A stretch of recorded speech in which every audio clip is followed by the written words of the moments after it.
शेतकरी मित्रांनो नमस्कार. शेती लाभ या चॅनलमध्ये आपण जनरली शेतकऱ्यांचा फायदा कसा होईल या गोष्टींबद्दल व्हिडिओ टाकत असतो.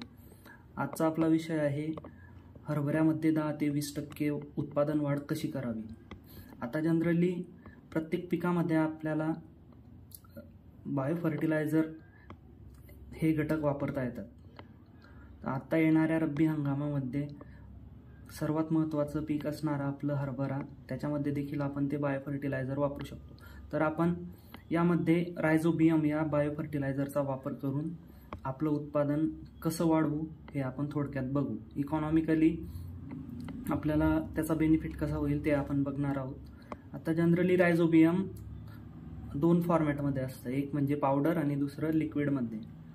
आता जर पावडर फॉर्मॅटमध्ये यूज करायचं असलं तर आपल्याला 10 किलो बियाण्यासाठी 250 ग्रॅम पावडर लागते आणि जर लिक्विडमध्ये यूज करायचं असेल तर 100 ते 200 ml लागतं 10 किलो बियाण्यासाठी.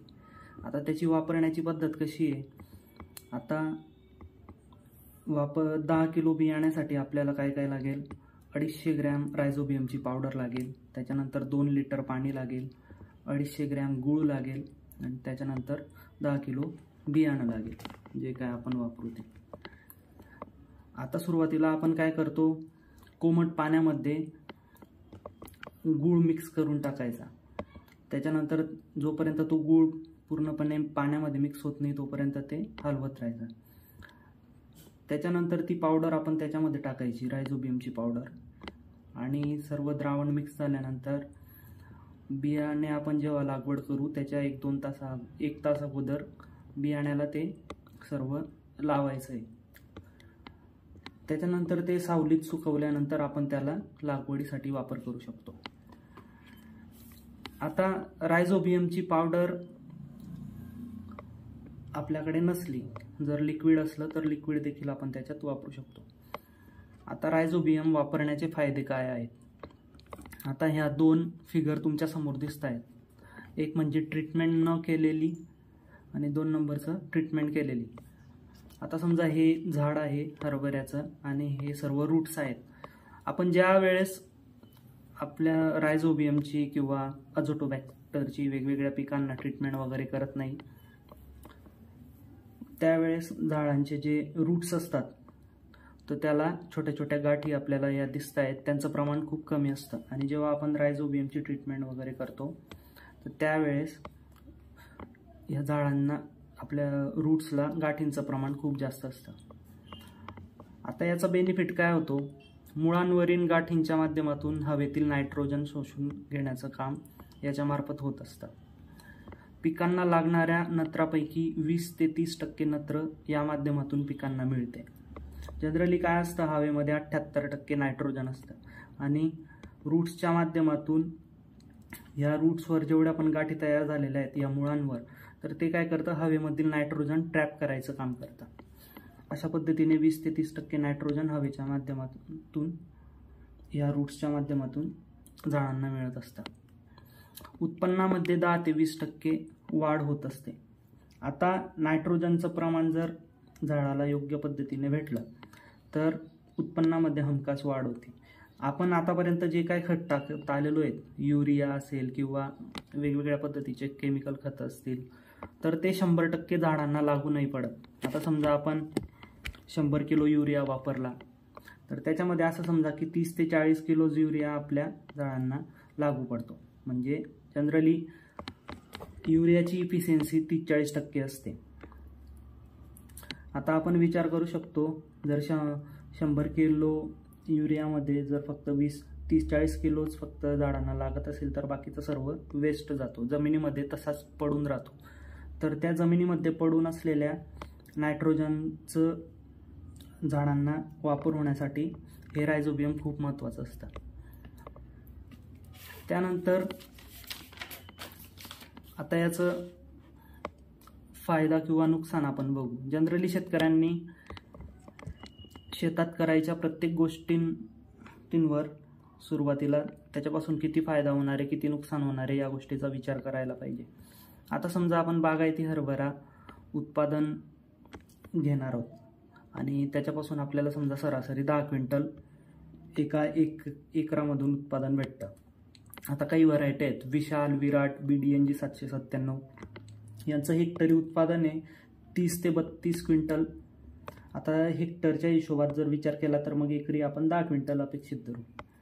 तर समजा एका एकरामधून आपल्याला 10 क्विंटल उत्पादन भेटलं आणि रायझोबियममुळे आपल्याला सरासरी फक्त 15% आपण त्याची उत्पादनात वाढ पकडली, तर 10 क्विंटलच्या 15% म्हणजे 1.5 क्विंटल उत्पादन आपल्याला अजून एक्स्ट्रा भेटणार आहे.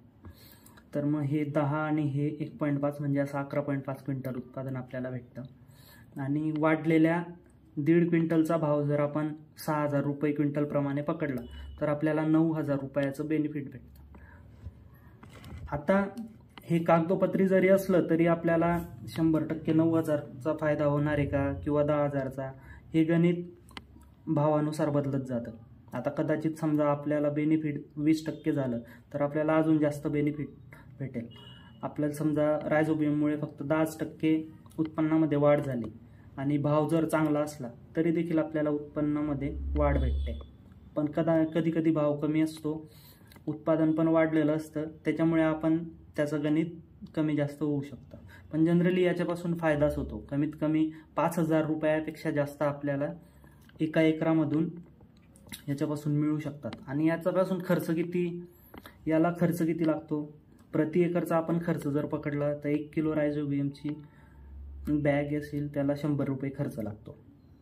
1 किलो गुळासाठी आपल्याला 50 ते 70 रुपये लागतात आणि 2 लिटर पाण्याला काय आपल्याला पैसे लागत नाही. एकूण खर्च जर पकडला तर 150 रुपये पासून तर जास्तीत जास्त 200 रुपयापर्यंत आपल्याला याला खर्च लागतो. तर हा टॉपिक एवढा महत्त्वाचा आहे की वरवर आपण विचार केला, आपल्या मार्केटमध्ये जेव्हा आपण जातो कृषी दुकानांवर, तेव्हा इझिली अवेलेबल असतात या सर्व बाटल्या, रायझोबियमच्या, अझोटोबॅक्टरच्या, अझोस्पिरिलमच्या, PSBच्या. पण शेतकरी काय विचार करतो, याच्यापासून आपल्याला काहीच बेनिफिट होणार नाही. पण ॲक्च्युली आपण शेतकऱ्यांनी काय करायला पाहिजे, आपल्या घरी जर शेती जास्त असो का कमी असो, आपण त्याच्यात 2 भाग तर आरामशीर करू शकतो. एका भागामध्ये तुम्ही समजा 40 किलो बियाण्यासाठी रायझोबियम वापरून बघा आणि 40 किलो बियाण्याला रायझोबियम नका वापरू. जेवढी पण आपली शेती असेल तर अर्ध्या शेतामध्ये आपण ते वापर करून बघायचं, अर्ध्यामध्ये वापर नाही केला तरी आपल्याला या गोष्टी समजायला पाहिजे, म्हणून आपण एक प्लॉट असाच ठेवायचा. जनरली काय होतं, जोपर्यंत शेतकरी याचा स्वतः अनुभव घेत नाही तोपर्यंत या गोष्टी आपल्याला देखील समजत नाहीत. आणि जर एकदा शेतकरी मित्रांना याच्यापासून फायदा दिसायला लागला तर मग शेतकरी प्रत्येक सीझनला या गोष्टीचा अवलंब करतो. त्याच्यानंतर महत्त्वाची गोष्ट म्हणजे रायझोबियम हे ऑर्गॅनिक फर्टिलायझरमध्ये येत असल्यामुळे जमिनीला त्याचा फायदाच होतो. आणि आत्ताच्या कंडिशनला काय झालेलं आहे, आपण दिवसेंदिवस केमिकल फर्टिलायझर भरपूर प्रमाणात वापर वाढलेला आहे. अशा कंडिशनमध्ये जर आपण रायझोबियमसारखे ऑर्गॅनिक फर्टिलायझर वापरले तर आपल्या शेताला देखील त्याचा फायदा होतो आणि येणाऱ्या पुढील नवीन जनरेशनला देखील आपली शेती जशीच्या तशी चांगल्या पद्धतीने टिकून राहते. त्यालाच आपण शाश्वत शेती असे म्हणतो. तरी सर्व शेतकरी बांधवांनी याचा येणाऱ्या रब्बी सीझनमध्ये फायदा घ्यावा ही विनंती. धन्यवाद.